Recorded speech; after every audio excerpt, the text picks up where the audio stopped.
네, 오늘은 데살로니가 전서에서 배우는 교사의 자세라는 이름으로 먼저 나누도록 하겠습니다.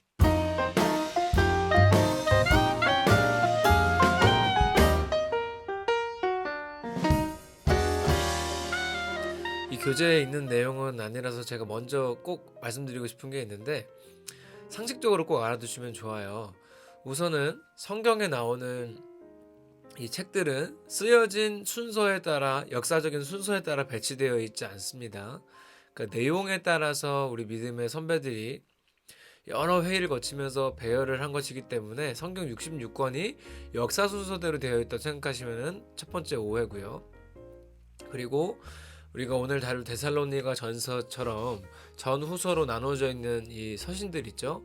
이런 서신들의 경우에 쓰여진 순서에 따라서 전후서가 결정되어 있는 게 아니에요. 더 긴 게 전서고 더 짧은 게 후서입니다. 그러니까 그런 부분들을 꼭 알고 계시면 이해하시는 데 도움이 되고요. 오늘 다루는 데살로니가 전서는 지난주와는 달리 옥중서신이 아닙니다. 총 13권의 바울 서신이 있는데요. 그 중에 4권만 옥중서신이고 이 데살로니가 전서는 그냥 편지입니다. 예. 이 데살로니가 전서에서 가장 핵심적으로 다루고 있는 내용은 뭐냐 하면 종말과 재림에 대해 바르게 가르치는 내용입니다. 우리가 이 데살로니가 전서를 잘 읽으면요, 종말과 재림에 대한 이해가 밝아질 수 있다는 뜻이 됩니다. 데살로니가 교회는요, 바울이 세운 교회입니다. 지난주와는 다르죠. 그런데 선교를 통해 세워지고 사람들이 전도가 되며 그걸 양육하고 목양해서 교회가 교회다워졌을 때 이제 바울이 떠나는 게 일반적인 방식이었어요. 그런데 이 당시 데살로니가에는 유대인들의 방해가 너무너무 많았습니다. 그래서 그 동네에 오래 머물 수가 없었던 거예요. 그래서 이 바울이 목양할 시간도 없이 떠날 수밖에 없었고, 데살로니가 교회는 어땠을까요? 그러니까 양육받지 않은 초신자들이 가득한 거예요. 그런데 그게 뭐가 문제가 될 수 있냐 생각하실 수도 있는데, 먼저 믿는 사람들이 먼저 배우고 먼저 배운 것들을 통해서 가르치는 것은 상관이 없는데, 자기들끼리 초신자들끼리 이야기를 하면 자꾸 이야기가 산으로 가는 일들이 생기죠. 특별히 이 당시는 우리와는 상황이 좀 다른 게 있어요. 뭐냐면 예수님이 이 땅에 오셨다가 그리고 다시 승천하신 사건, 그러니까 초림 첫 번째 오신 사건과 승천하신 사건이요, 일어난 지 얼마 안 됐어요. 그쵸? 몇 년 되지 않았어요. 뭐 30에서 50년. 초대교회라고 평가받는 교회들은 보통 1세기, 2세기 이내이기 때문에 예수님이 오셨던 일과 다시 돌아가신 일이 얼마 지나지 않은 역사적인 일이에요. 그러니까 사람들은 이 재림이나 종말에 대한 오해가 상당했어요. 예수님이 지금 당장 오실 것처럼 생각하고 사는 사람들이 많았습니다.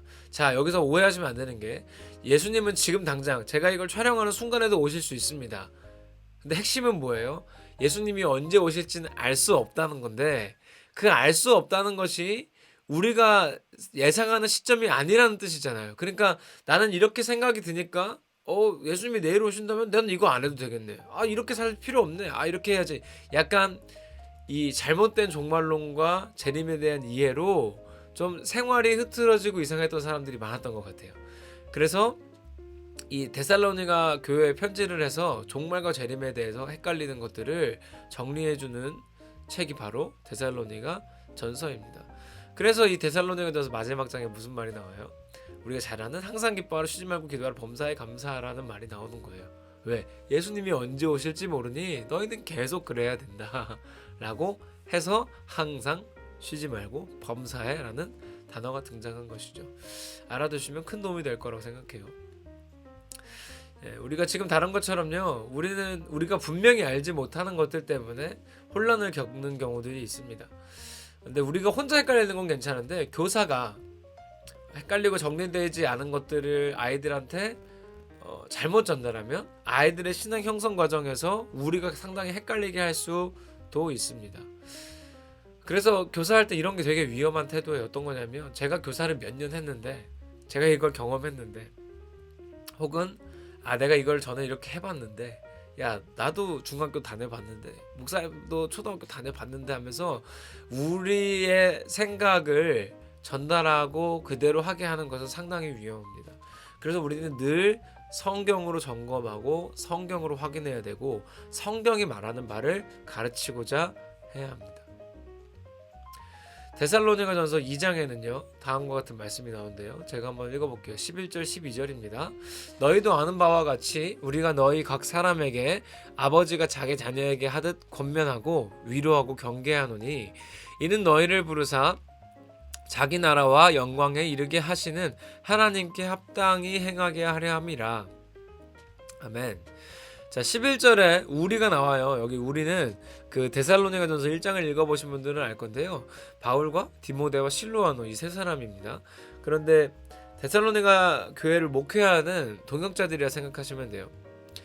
그 사람들이요 목회에 대해서 이야기하는 장면인데 뭐라고 합니까? 자기 자녀에게 하듯이 권면하고 위로하고 경계한다고 말합니다. 그러니까 우리 목회자, 그러니까 교사도 목회자잖아요.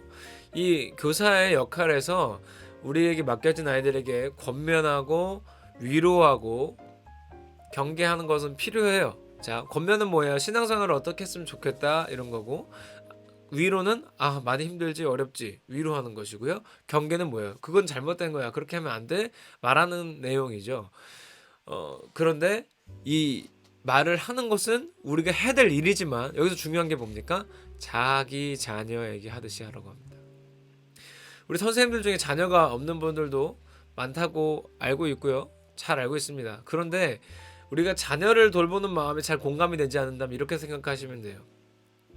자녀라는 것이 본래 하나님의 자녀인데 나한테 맡겨주신 거잖아요. 뭐냐면 아기는 두면 어떻게 돼요? 죽죠. 그죠? 생명을 맡기신 거예요. 우리가 맡아야 될 생명이에요. 더 무게감 있게 말하면 우리가 책임져야 하는 생명입니다. 자기 자녀는요. 그러니까 성경에서 자기 자녀에게 하듯이 하라는 건 뭐예요? 그 생명을 너희들이 책임지는 마음으로 우리가 권면하고 위로하고 경계하되 그 생명을 책임지는 마음으로 해야 된다는 것이 성경의 가르침입니다.